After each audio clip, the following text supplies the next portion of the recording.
नमस्कार साथियों, स्वागत है आपका एक बार फिर से। आज हम संगणक भर्ती परीक्षा स्टैटिस्टिक्स में पढ़ेंगे। पिछली क्लास में हमने छोड़ा था यहाँ पे मेजर्स ऑफ सेंट्रल टेंडेंसी में बहुलक और माध्य का मोड और मीडियन पे हमने डिस्कशन किया था। आज हम मीडियन के आधार पर कुछ विभाजन मूल्य जो हमने लास्ट क्लास में डिस्कस किए थे कि क्वार्टाइल, ऑक्टाइल, अष्टमक, शतमक, दशमक, चतुर्थक, पंचमक ये होते हैं जो मध्य का पर आधारित होते हैं।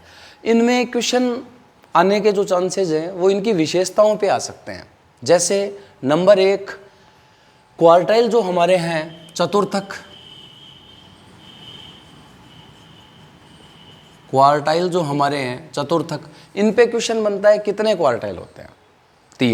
3 होते हैं। चतुर्थक का मतलब क्या है? चतुर्थक का मतलब है जो श्रेणी को 4 भागों में बांटेगा। अब 4 भागों में बांटेगा श्रेणी का तो टुकड़े होंगे 4, तो 25% के 4 होंगे।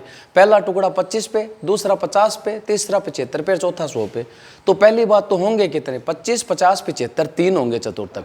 जबकि दूसरा चतुर्थक 50 पे है, मतलब वो मध्य का के बराबर है। तो वास्तविक कितने होंगे? 2 होंगे, पहला और तीसरा।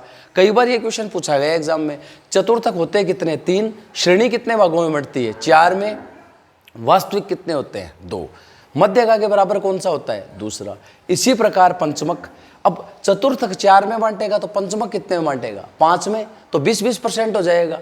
तो पहला 20, दूसरा 40, तीसरा 60, चौथा 80 और पांचवा 100। तो पंचमक होंगे कितने वास्तव में? 4 होंगे। चतुर्थक 3 होंगे और पंचमक 4 होंगे। ये चीज क्लियर है। अब बात करें अष्टमक की, तो अष्टमक हमारे कितने होंगे? 8। मतलब श्रेणी को आप 100 मानकर 8 का भाग दे दो। ये चीज क्लियर है आपको? तो जितने भी हमारे अब अष्टमक होंगे कितने वास्तव में? 7। अब चूंकि 7 है तो हमारा चौथा अष्टमक जो है वो किसके बराबर होगा? मध्यका के बराबर होगा। तो वास्तविक कितने हुए? 6 हुए। ये आपको पता होना चाहिए। उसी प्रकार हमारे दशमक है, उसी प्रकार हमारे शतमक है। ये चीज क्लियर है? तो शतमक कितने होंगे? 99 होंगे परसेंटाइल हमारे जो हैं, ये आपको पता होना चाहिए। इनमें क्वेश्चन केवल यही बनता है। फॉर्मूला यदि आपने मध्यका को पढ़ लिया तो इस पे हम बार बार, फिर मैं आपको मेरी क्लास में ये बार बार कहता हूँ कि हम यहाँ एग्जाम ओरिएंटेड पढ़ेंगे। आप इसको पढ़ रहे हैं, मैं इसमें केवल आपको ये बता रहा हूँ एग्जाम में क्या चीज़ें आ सकती हैं और आपको स्टैटिस्टिक्स जो है वो पढ़नी क्या है, कौन से चैप्टर में आपको क्या चीज़ ज़्यादा पढ़नी है। आप क्वेश्चन के चक्कर में ना जाएं बार बार कि बहुत क्वेश्चन निकालें, फॉर्मूले रट लें, कोई मतलब नहीं है उनका। एक आध क्वेश्चन हो सकता है कि डीप में आ जाए, बाकी आपसे उस फॉर्मूला जो बना है वो फॉर्मूला किस बेस पे बना है, उस फॉर्मूले से निकल के क्या आ रहा है, वो कहाँ उपयोगी है, उसके कुछ एक्सेप्शन है क्या उस मध्य के, ये चीज़ें आपसे पूछी जाती है। या उसके गुण क्या है या उसके दोष क्या है, वो आपको पता होना चाहिए। तो अब हम क्वार्टाइल हो गया, ऑक्टाइल हो गया, ये हमने अध्ययन कर लिया। इनमें यही क्वेश्चन बनेंगे, उसके अलावा कोई क्वेश्चन नहीं बनेगा इनमें। अब फॉर्मूले की आप बात करो तो भाई मध्यका में मैंने क्या किया था? मध्य का n+1/2 किया था मैंने। 2 भागों में बांटती है। क्वार्टाइल कितने भागों में बांटता है? 4 में। तो 2 की जगह भाग लग जाएगा 4 का, n+1 हो जाएगा। कौन सा क्वार्टाइल? तीसरा पूछा है, 3 से गुणा कर दूंगा। दूसरा पूछा है 2 से हो जाएगा, पहला पूछा है 1 से हो जाएगा। ये चीज क्लियर है आपको?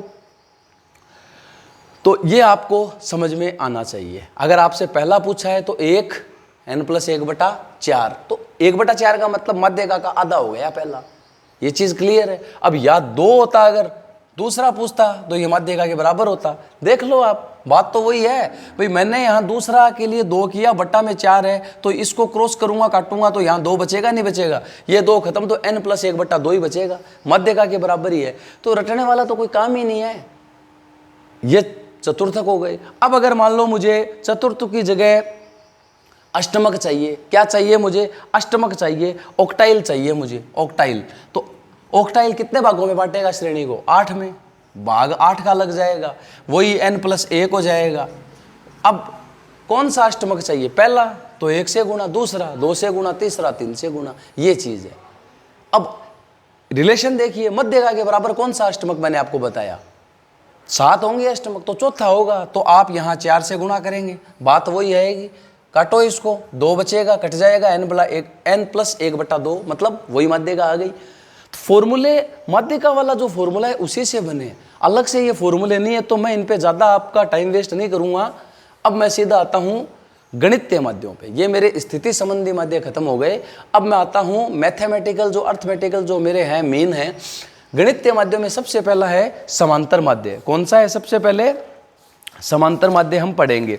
तो देखिए समांतर माध्य के लिए कुछ चीज़ें हैं, वो चीज़ें आपको बिल्कुल पता होनी चाहिए। एग्जाम में इससे संबंधित क्वेश्चन बहुत बार आता है। नोट करना चाहो तो आप नोट कर लो। नंबर 1, श्रेणी के सभी मूल्यों पर आधारित होता है। समांतर माध्य की गणना में जितने मूल्य दिए होते हैं सबको शामिल किया जाता है, एवरेज होता है उनका एक, तो कोई मूल्य छोड़ा नहीं जाता, पहली बात। दूसरी बात, चरम और जो मतलब चरम मूल्य जो है या सीमांत मूल्य, ऊपरा जो एकदम ऊपरी और नीचे वाला निचला मूल्य प्रभावित होगा उनसे बिल्कुल। क्यों? यदि उनको छोड़ दोगे तो मध्य अंतर आ जाएगा मध्य में। मान लीजिए एक क्रिकेटर ने 10 मैचों में रन बनाए, पहले मैच में 0 पे आउट हो गया, एक में शतक है। आपने ये चरम मूल्य छोड़ दिए 0 और 100 वाला, केवल बीच के मूल्य लिए हैं, तो बिल्कुल फर्क पड़ जाएगा उसके औसत पर। करके देखो आप। तो सारे मूल्यों पर आधारित है, चरम मूल्यों से प्रभावित होता है, गणितीय आधार है, बीजगणितीय विवेचन हो सकता है इसका, ये चीज़ क्लियर है, और गणना आराम से इसकी की जा सकती है। अब इसकी खासियत क्या है? आदर्श माध्य। आदर्श माध्य के सारे गुण किसमें है? आइडल जो मेरा है एक बढ़िया माध्य है, वो सामान्यतः किसको कहते हैं? समांतर माध्य को। क्यों? आदर्श माध्य के गुण क्या है? गणना में सहायक, बीजगणितीय विवेचन होना चाहिए, बोधगम्य होना चाहिए, सभी मूल्यों पर आधारित होना चाहिए, चरम मूल्यों से जो है सारे मूल्य उसमें आने चाहिए, ये चीज़ क्लियर है। प्लस प्रतिचयन का प्रभाव जो है, यदि मैं सैंपल ले रहा हूँ कहीं से तो उससे कम परिवर्तित हो, ये सारी चीज़ें इसमें पाई जाती है।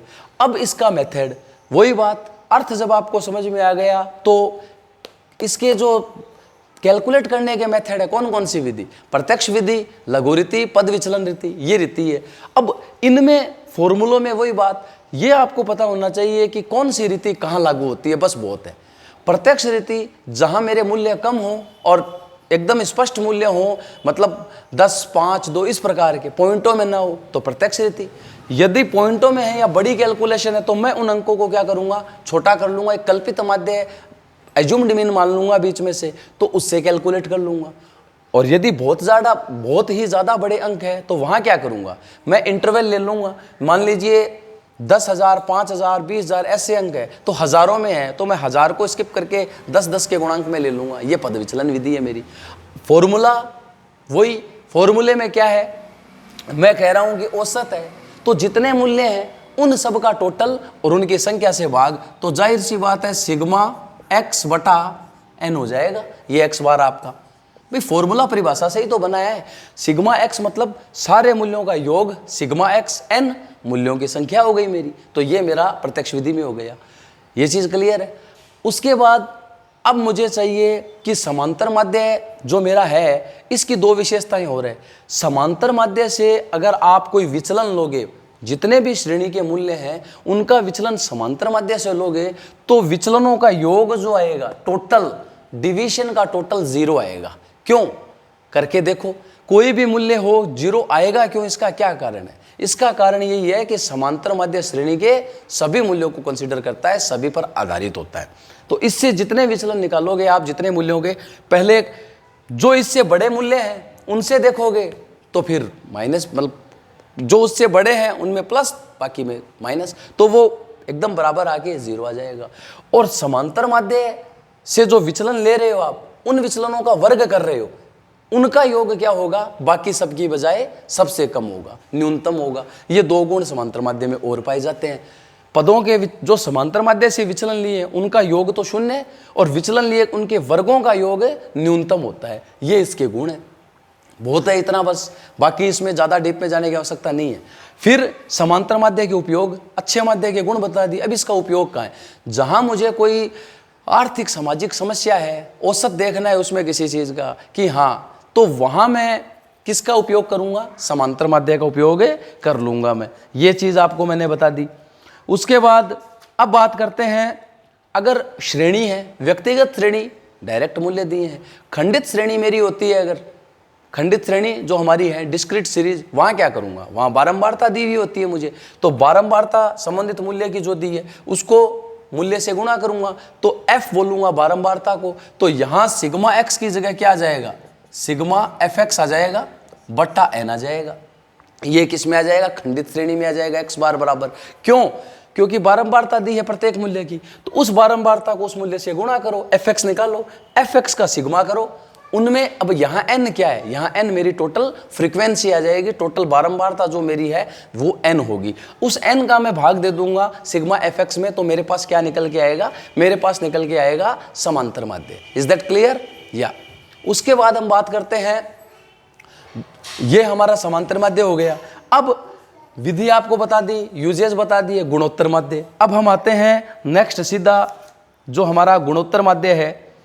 देखिए गुणोत्तर माध्य जो मेरा है, उस गुणोत्तर माध्य की खासियत क्या है। गुणोत्तर माध्य जो है इसको हम क्या बोलते हैं, ज्योमेट्रिक मीन या ज्यामितीय माध्य भी बोलते हैं। इस पे आते हैं तो समांतर माध्य बता दिया मैंने, विचलनों का बीजगणितीय योग शून्य, समांतर माध्य से विभिन्न मूल्यों के विचलनों के वर्गों का जोड़ न्यूनतम होता है, ये आपको बता दिया। ये दो इसमें बीजगणितीय गुण है इसके। उसके बाद अब हम बात करते हैं गुणोत्तर माध्य की। तो हमारा जो गुणोत्तर माध्य है, इस गुणोत्तर माध्य की क्या खासियत है, होता क्या है। सबसे पहले गुणोत्तर माध्य है जो श्रेणी के मूल्य हैं, जितने भी श्रेणी के मूल्य दिए उन सब का आपस में गुणनफल, उनका गुणनफल। 5 मूल्य दिए हैं, उन 5 का गुणनफल, फिर उस गुणनफल का जितने मूल्य है उतना रूट। यदि 3 मूल्य ही दिए हैं तो तीसरा रूट, 2 ही मूल्य दिए हैं तो उसका वर्गमूल, 4 मूल्य दिए हैं तो चौथा रूट, 5 मूल्य दिए हैं तो उसका 5वां रूट। ये चीज़ आपको क्लियर होनी चाहिए। तो हम देखेंगे इसमें, ये है समांतर माध्य की जब मैं बात करूंगा, सॉरी गुणोत्तर माध्य की जब मैं बात करूंगा, तो ये देखिए गुणोत्तर माध्य जो मेरा है, ये जो मैंने आपको बताया, जितने मूल्य मतलब मूल्यों का गुणनफल, जितने मूल्य भी है, मूल्यों का गुणनफल। किसका, इसकी बात कर रहा हूं मैं, गुणोत्तर माध्य की। मूल्यों का गुणनफल, उसका, ये मूल्यों का गुणनफल हो गया। अगर 3 मूल्य है ए बी सी, ए गुणा बी गुणा सी, ए गुणा बी गुणा सी, प्लस नहीं है भाई, गुणा है, ये मल्टीप्लाई है, ए गुणा बी गुणा सी। अब 3 मूल्य है तो यहाँ 3 आ जाएगा, 2 मूल्य है तो ए गुणा बी का वर्गमूल हो जाएगा, ये सीधा सा। ये चीज़ क्लियर है आपको, ये है हमारा गुणोत्तर माध्य। लेकिन वही बात, अब गुणोत्तर माध्य ये तो हो गया अर्थ, उपयोग कहाँ करेंगे, क्योंकि जब हम कह रहे हैं, इसकी एक खासियत होती है गुणोत्तर माध्य की। गुणोत्तर माध्य में छोटे मूल्यों को अधिक महत्व दिया जाता है और बड़े मूल्यों को कम महत्व दिया जाता है। ये इसकी खासियत है, छोटे मूल्यों को अधिक और बड़े मूल्यों को कम महत्व दिया जाएगा, किसमें, गुणोत्तर माध्य में। इसी वजह से गुणोत्तर माध्य का उपयोग सूचकांकों में, प्रतिशतों में, ब्याज की दरों में इसका प्रयोग होता है। बहुत बार प्रश्न आता है कि सूचकांकों के निर्माण में जो भी सूचकांक है, फिशर के आदर्श सूचकांक है और हैं, जो भी सूचकांक है या प्रतिशत दरें, ब्याज की दरें, उनमें हम किसका उपयोग करते हैं, गुणोत्तर माध्य का प्रयोग करते हैं। ये चीज़ क्लियर है। अब हम बात करते हैं हरात्मक माध्य की। अब हमारा हार्मोनिक मीन है। अब गुणोत्तर माध्य की पहले मैं बात उपयोग बता दिया कहाँ करते हैं, उसके बाद आपको ये बता दिया कि गुणोत्तर माध्य होता क्या है, परिभाषा फॉर्मूला बता दिया। अब इसकी कमी क्या है भाई, विशेषता है तो कमी, एक तो ये देखो इतना गुणनफल एंड रूट है, कैलकुलेटर के बिना संभव नहीं है। ये आप मान के चल लो कि ये आपसे प्रश्न में कैलकुलेट तो नहीं करवाएगा। 1 मिनट का प्रश्न है, अनरूट बिना कैलकुलेटर के हो नहीं सकते, तो ऐसा प्रश्न नहीं आएगा।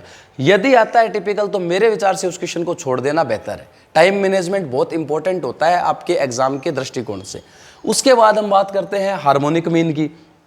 तो हार्मोनिक जो मीन है मेरा, अब हार्मोनिक मीन या हरात्मक माध्य होता क्या है। हरात्मक माध्य जो भी मेरे समंक श्रेणी है या मेरी जो पूरी सीरीज है, तो मैं ये कह सकता हूं, जो मेरे मूल्य हैं उन मूल्यों के व्युत्क्रम, रेसिप्रोकल, जो मेरे मूल्य हैं उन मूल्यों के रेसिप्रोकल मतलब उनके व्युत्क्रम, उनका समांतर माध्य ही क्या है, हरात्मक माध्य कहलाता है। तो फॉर्मूला, इसकी परिभाषा क्या हो जाएगी, मूल्यों के व्युत्क्रमों के समांतर माध्य के व्युत्क्रम को उसका हरात्मक माध्य कहते हैं। फिर समझना, जो मेरे मूल्य हैं, मान लीजिए मेरे मूल्य हैं 2, 5, 7, 9, 10, ये मूल्य है। मूल्यों के व्युत्क्रम रेसिप्रोकल ऑफ वैल्यू, तो यहां 2 व्युत्क्रम कैसे होगा, 2 का व्युत्क्रम 1 में किसी संख्या का भाग देने से व्युत्क्रम प्राप्त होता है। तो 1/2, 1/5, 1/7, 1/9, 1/10, ये मेरे मूल्यों के व्युत्क्रम। इन व्युत्क्रमों का समांतर माध्य, मूल्यों के व्युत्क्रमों का समांतर माध्य, उसका व्युत्क्रम। तो अब ये मेरे हो गए रेसिप्रोकल ऑफ वैल्यू। इनका समांतर माध्य निकालने के लिए भाग किसका मैं दे दूंगा, n का भाग दे दूंगा मैं, जो भी मेरा संख्या है n है। ये आ गया इनका समांतर माध्य, इसका व्युत्क्रम। इफेक्ट हटा दिया मैंने, पहले मैंने मूल्यों के व्युत्क्रम किए, व्युत्क्रम का समांतर माध्य निकाला, और फिर जो समांतर माध्य आया उसका ठीक व्युत्क्रम निकाल दिया, मतलब 1 में उस समांतर माध्य का भाग दे दिया। ये चीज क्लियर है। इसको दूसरे तरीके से हम यूं समझें कि समंक श्रेणी में मूल्यों की संख्या को व्युत्क्रमों के योग से भाग देने पर, क्या कह रहा है ये, जो मेरे समंक श्रेणी में संख्या है, इनमें संख्या जो है मेरी, इन संख्या को व्युत्क्रमों के योग से, व्युत्क्रमों का योग मतलब ये मेरे व्युत्क्रम थे, इनका योग, संख्या थी 5, बात को समझना, एग्जाम्पल से समझा देता हूं। यह संख्या थी 1, 2, 3, 4, 5। इस संख्या में व्युत्क्रमों का जो योग है उस योग का भाग दे दूंगा मैं, इनका 1/2 + 1/5, 1/7, 1/9, 1/10, इनको जोड़कर इसका भाग दे दूंगा, तो मेरा क्या आ जाएगा, हरात्मक माध्य आ जाएगा। थोड़ा सा टिपिकल है ये, केवल इसके लिए इतना याद रखें, काम कहाँ आता है, जहां वेग, चलन, गति इस प्रकार से कोई हो, भ्रामक भी निकलता है ये, तो वेग, चलन, गति, इनमें स्पेशली हरात्मक माध्य का हम उपयोग करते हैं। ये चीज़ आपको पता होनी चाहिए। गणना जटिल है, बिल्कुल ठीक बात है। उसके बाद हम बात करेंगे, एक बहुत बार पूछा जाता है प्रति रुपए वस्तु की मात्रा, मतलब मुझे ये कहता है, बात को समझना, कई बार क्वेश्चन ये घुमा के पूछेगा आपसे, ऐसे पूछेगा कि मान लीजिए एक वस्तु 20 रुपए प्रति केजी है, मान लीजिए गेहूं है, क्या है, गेहूं 20 रुपए प्रति किलो। जब प्रश्न ये पूछ ले गेहूं की मात्रा या किसी भी वस्तु की मात्रा प्रति रुपए मात्रा पूछ ले, तो प्रति रुपए मात्रा आप बताओ, 20 रुपए का 1 किलो गेहूं आ रहा है, तो 1 रुपए का कितना किलो गेहूं आएगा, 1/20।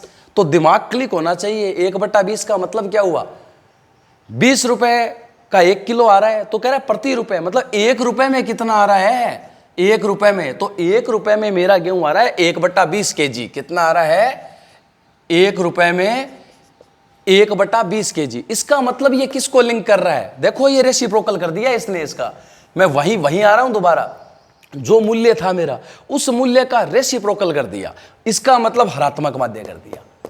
रेसिप्रोकल मतलब हरात्मक माध्य। तो प्रति रुपए अगर वस्तु की मात्रा पूछे, हरात्मक माध्य, ये आप ध्यान रख लेना। तो ये समांतर माध्य, गुणोत्तर माध्य, हरात्मक माध्य। उसके बाद में ये चीज क्लियर है, औसत गति, चलन, वेग, प्रति मात्रा। उसके बाद हम बात करते हैं हरात्मक माध्य, वही जटिलता है, ये इसके दोष हैं। अब हम बात करते हैं क्वाड्रिक मीन, द्विघातीय माध्य की। ये हमारा जो द्विघातीय माध्य है इसकी हम बात करते हैं, ये क्वाड्रिक मीन।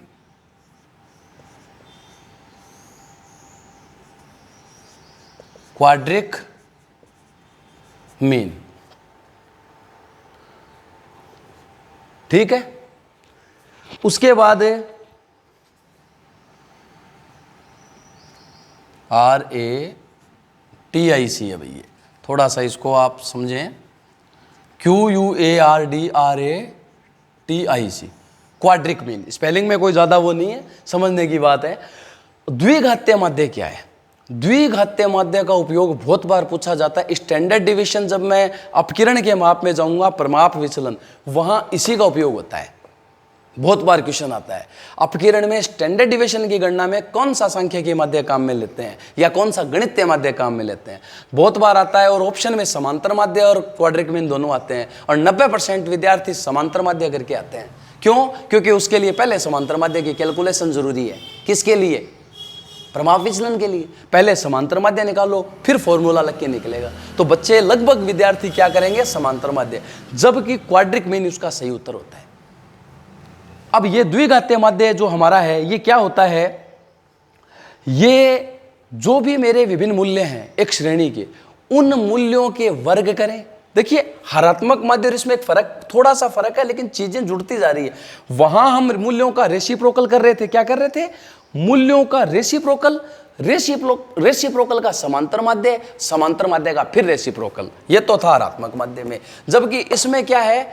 मूल्यों का वर्ग, स्क्वायर ऑफ वैल्यू, मूल्यों का वर्ग, वर्ग का समांतर माध्य, समांतर माध्य, समांतर माध्य का वर्गमूल। मतलब उस इफेक्ट को हटाओ आपने पहले मूल्यों का वर्ग किया, वर्ग करके आपने समांतर माध्य निकाला, समांतर माध्य का दोबारा आपने क्या कर दिया? रूट निकाल दिया, वर्गमूल निकाल दिया। ये होगा क्वाड्रिक मीन में। ये चीज आपको क्लियर है? तो फॉर्मूला क्या बन जाएगा? जो भी मेरी वैल्यू है x1 का स्क्वायर, x2 का स्क्वायर, x3 का स्क्वायर, जो भी है मेरे मूल्य जितने भी हैं xn तक मान लो, उनका पहले वर्ग कर लिया, उसमें मैंने n का भाग दे दिया और उसका सबका जो मेरा रिजल्ट आया उसका अंडररूट निकाल दिया मैंने। ये हो जाएगा मेरा QD। फॉर्मूले रटना मत, फिर कह रहा हूं परिभाषा से बन रहा है। परिभाषा क्या बताई मैंने? जो मूल्य है उन मूल्यों का क्या करो? वर्ग। ये मैंने वर्ग कर दिया। उन वर्गों का योग करो, ये योग कर दिया। x2 ये सिग्मा हो गया एक तरीके से, ये सिग्मा हो गया। x2 का स्क्वायर, x1 का स्क्वायर, x2 का स्क्वायर, x3 का स्क्वायर, ये इनका सबका क्या हो गया? सिग्मा हो गया एक तरीके से। अब इसमें इसका समांतर माध्य निकालने के लिए मूल्यों की संख्या का भाग दे दो, फिर उसका वर्गमूल निकालना है, तो ये वर्गमूल आ गया। ये मेरा क्वाड्रिक मीन है। उपयोग मैंने आपको बता दिया। कब काम में आता है? जब कुछ मूल्य धनात्मक और कुछ मूल्य ऋणात्मक होते हैं, वहां उस इफेक्ट को हटाने के लिए क्वाड्रिक मीन का उपयोग करते हैं हम। ये चीज क्लियर है? बहुत बार प्रश्न आया हुआ है। उसके बाद हम बात करेंगे, समझ में तो आ रहा है? चलिए ये मेरा हो गया। अब हम व्यापारिक माध्य हो रहे हैं हमारे कुछ बिजनेस जो हमारे मीन है, उनमें 3 माध्य, मतलब जो व्यापार की जो स्थिति है, प्रगति है, उसको मापने के लिए हम सामान्यतः 3 माध्यों का उपयोग करते हैं। नंबर 1, अब इसमें मैं यहां आ रहा हूं द्विघातीय के बाद में, व्यापारिक माध्य। व्यापारिक माध्य, बिजनेस मीन, उसमें सबसे पहला है मेरा मूविंग एवरेज। क्या है? Moving average. उसके बाद मेरा है कंपोजिट, संग्रहित। उससे पहले प्रोग्रेसिव है, प्रोग्रेसिव मीन। उसके बाद है कंपोजिट, संग्रहित माध्य। केवल इतना पढ़ लें बहुत है। मूविंग एवरेज काल श्रेणी, जब दीर्घकालीन कोई श्रेणी दी गई है उस पे इफेक्ट देखे, उसमें प्रगति देखे बिजनेस की, मूविंग एवरेज। मूविंग का मतलब ही क्या? मूव कैसे कैसे कर रहा है, उसमें क्या इंप्रूवमेंट आ रहा है, ये मूविंग एवरेज बताता है मेरा। तो मूविंग एवरेज का उपयोग कहाँ होता है? काल श्रेणी में, टाइम सीरीज में। इसका जैसे शुरू के 5 साल का समांतर माध्य ले लें, पहले साल को छोड़ें, अगले 5 साल का, फिर छोड़ देंगे 2, फिर अगले 5 का। ये तो मूविंग में होता है। प्रोग्रेसिव में क्या होता है? ये कम्युनिटी इफेक्ट होता रहता है, संचयी। इसमें क्या होता है? प्रोग्रेसिव को बोलते हैं संचयी है ये। इसमें होता तो गुण इसी की तरह, मूविंग की तरह, 5-5 साल या 3-3 साल, लेकिन इसमें तो हम अगले 5 साल के लिए पहला छोड़ दें, इसमें छोड़ते नहीं है। पहले 3 का, फिर अगला वर्ष शामिल कर लिया, फिर अगला कर लिया, तो 3 के बाद 4-5, ऐसे हम प्रोग्रेसिव उसका, मतलब पहले साल से कम्युलेटिव अगर बिजनेस की प्रोग्रेस देखनी हो तो प्रोग्रेसिव मीन। तो फिर कंपोजिट मीन क्या है? संग्रहित माध्य, समांतर माध्यों का समांतर माध्य कंपोजिट मीन है। क्या है? द मीन, या जो मेरा मीन है, the mean of mean, the mean of means is called composite mean. समांतर माध्यों का समांतर माध्य क्या है? Composite mean. तो इसका फॉर्मूला क्या हो जाएगा? जो मेरा कंपोजिट मीन है संचयी संग्रहित माध्य, सॉरी, इसको मैं संग्रहित माध्य का फॉर्मूला क्या हो जाएगा, x बार 1, x बार 2, x बार 3। मतलब मुझे श्रेणियां दी, उनका मैंने समांतर माध्य निकाला, उनका समांतर माध्य, समांतर माध्यों का समांतर माध्य जो है वो क्या कहलाएगा, कंपोजिट मीन। ये चीज क्लियर है। तो ये हमने आज पढ़ लिए माध्यिका पर आधारित मूल्य, विभाजन मूल्य, फिर समांतर माध्य, गुणोत्तर, हरात्मक, द्विघातीय और ये व्यापारिक माध्य। कल इसमें लास्ट क्लास होगी हमारी इस चैप्टर की, जो हमारा सेंट्रल टेंडेंसी है, बहुत इंपॉर्टेंट क्लास है कल की, जिसमें से क्वेश्चन आने के 99% चांस रहते हैं एग्जाम में। आप पीछे के पेपर उठा लो भले ही, वो बता दूं, मैं हिंट दे रहा हूं, बाकी क्लास लोगे तो समझ में आ जाएगा।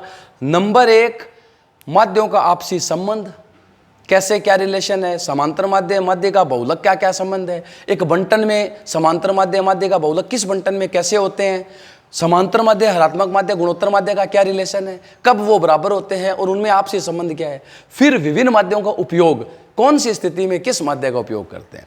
इतना पढ़ के हम चैप्टर को क्लोज करेंगे, फिर अपकिरण पे आएंगे। तो बने रहिए हमारे साथ और अपने एक्सपीरियंस जरूर शेयर करें कमेंट बॉक्स के माध्यम से। अपने जो विचार, आपके सुझाव हमारे लिए बहुत आवश्यक है। तो ऑल द बेस्ट, बने रहिए हमारे साथ। धन्यवाद।